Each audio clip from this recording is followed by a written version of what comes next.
imindeni sithe masifika kuyona yasamkela yabonga futhi ukuthi kanti sinohulumeni onakekela kanje.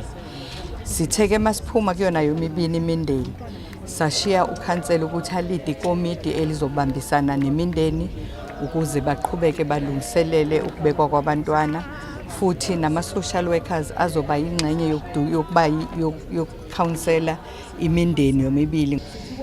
Siye sibe nesikhathi la sithi kune-Child Protection Week ngoMay, last week kaMay kuya kuJune, isonto lokuqala kuJune.